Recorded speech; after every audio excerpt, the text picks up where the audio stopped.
Hey, this is Cameron. Welcome back to the Busy Gardener channel. Today we are going to do a quick look at how I trellis my berries on a 2-wire system. Let's get busy.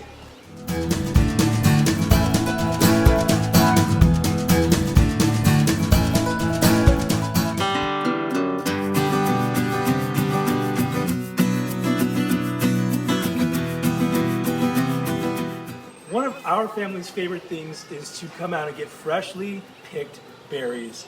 And the two kinds of berries that I've got planted here are one of our favorites, Boysenberries, and the other is Triple Crown Blackberry. Triple Crown is a thornless variety which works really well for picking and has excellent fruit, excellent yield.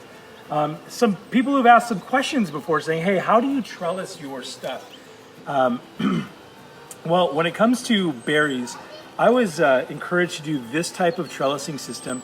Originally what I did was I planted these boysenberries and blackberries up against this fence. I thought this is really convenient, it's going to be pretty, it's going to be going along this fence. And then a family friend who is a plant pathologist, has a lot of experience, said maybe you don't want to plant it against something like this, because what happens is these types of berry canes, when they get in there, they get very woody. Here's a great example. Let's back up and take a look at this really quick. You see how this just gets very, very woody and very stuck. It gets stuck in there and it doesn't just get flimsy and fall out like maybe you'd find with like a pea plant or something. And so I'm really glad that he said to do that, because moving over to our 2-line system, it's been very, very easy to manage, very easy to maintain, and once we're done with stuff, it's so easy to cut off. It doesn't get entangled. You just got it on a single wire. I want to show you a little more closely how I did this. You notice that there's I made a T at the top, and just use an eye bolt, run through with a washer on the back, and then use this galvanized wire that I ran across. Something that I've done is I've gone and retensioned this, because over time, the last, 6 years that we've had this up, or 5 years, it's gotten a little bit slack, so I just undid it, tightened it up, and retightened it. And then on the back I have a turnbuckle. Let's take a look here.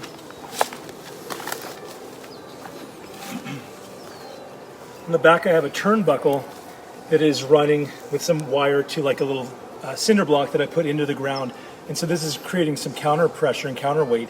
And so I'm able to just turn this turnbuckle if I want to, apply additional pressure going in this direction. So this has worked really well for us. This post is sunk in the ground, into concrete. I've been really happy. It's held up and I've not had to think or worry about it. So the method I'm using is what's called a 2-line system. It's composed of a top line and a top wire and a bottom wire.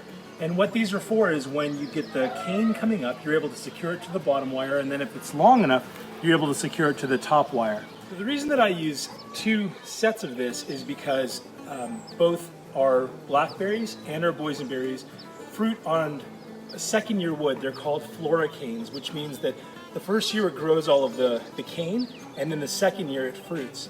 And so the reason for this 2-line system is that the one that's fruiting this year, we put on one side, and then the stuff that's growing and is going to fruit the next year, we put on the other side, and that lets you keep straight which is which. In practice, I've actually just put them all on both sides because I've wanted the extra space.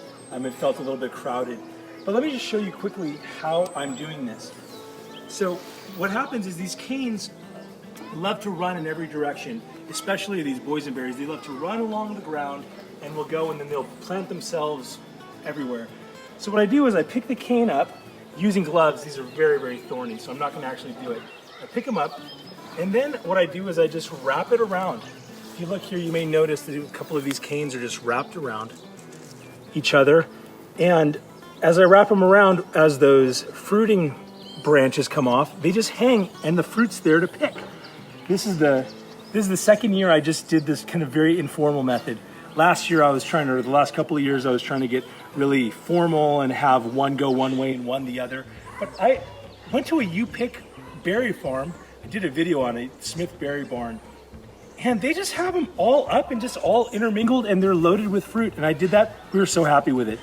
You don't have to be so intensive about it. Just wrap it and go. Like, let's look down here. These are actually 2. There's one cane coming up this way and wrapping around in this direction. And and then there's another cane coming up and wrapping around in this direction. So they're gonna cross. Sometimes you bring up a couple of canes and they kind of end up getting intermingled in there. And as you can see, the berries just hanging off are so good. Oh my goodness, Kyle, look at this.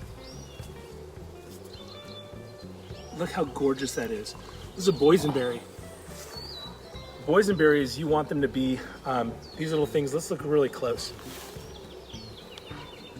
You want these drupules to be, those little bubbles to be very expanded and separated from each other. That means it's going to be juicy. And the old saying that the darker the berry, the sweeter the juice. And so get away from there. A nice, very deep wine, almost like a blackberry, but not quite. That is so good, you guys. I love boysenberries because they're sweet when they're ripe, but they're also got a little bit of tartness. I don't like very tart fruit like raspberries, but this is just a perfect balance. And if you get them right, sometimes if you get them a little early, they're not very sweet, they're just tart, but this was just perfect. Here, come on this way, let's see if we can find another one.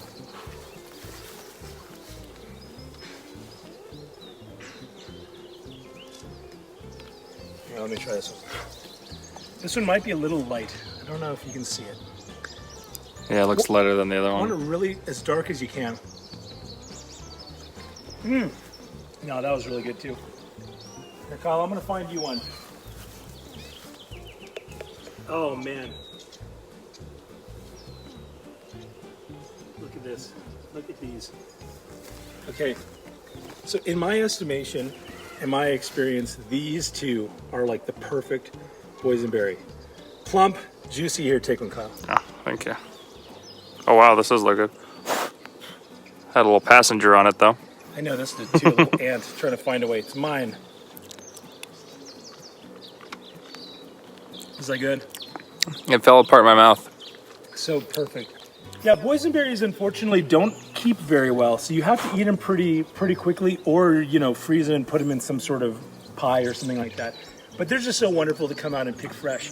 Let's take a look at how we're doing this with this triple crown. So,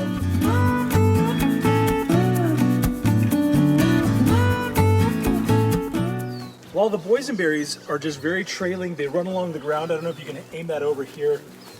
Look at these, just running along the ground. Wow. And this will just run until the end of it plugs itself into the ground, and then it'll start growing. So this is something that I would normally take. This is going to give fruit next year because this is just current vegetative growth. So this is one that I would take and I want to wrap around and let it for next year. But I'm just going to kind of manage it for now. I'm just going to keep it and its little neighbors in one place so I know what they're doing. Come on over here to the, the triple crown blackberries. And look how nice this is.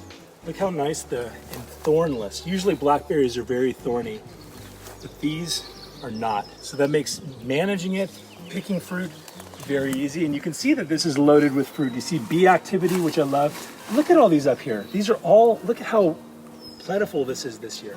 Wow. So triple crown blackberry, it's called a semi-erect blackberry, where the canes kind of want to stand upright, and then with just very, very minimal training. So if you're in a climate that can grow blackberries, I really recommend triple crown. This is very, very easy to grow. It doesn't run off crazy like the boysenberries do. And the fruit itself is very, very excellent. I can't, one thing I love about kind of springtime is just the hopefulness. Look at all of this fruit. I can't wait to come out and eat it. So anyway, this is a quick look at how to do the trellising, my method. We do essentially you want 2 lines. If you're gonna do nothing else, you want 2 lines, one top one and one lower one. The lower one's about maybe 2.5 feet. The top one is maybe about 4.5 feet. And just when those canes come up, take them and then just gently curve them and just wrap them around.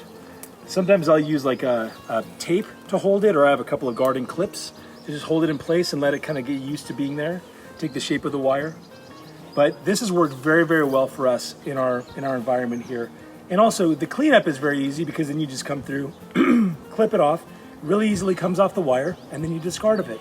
Hey, so I want to thank you for tuning into this episode of The Busy Gardener, where we looked at how to trellis berries using the 2-wire system.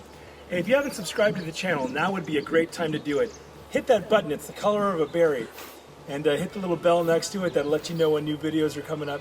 And hit the like button because that lets other people know about it. It makes me feel oh so good.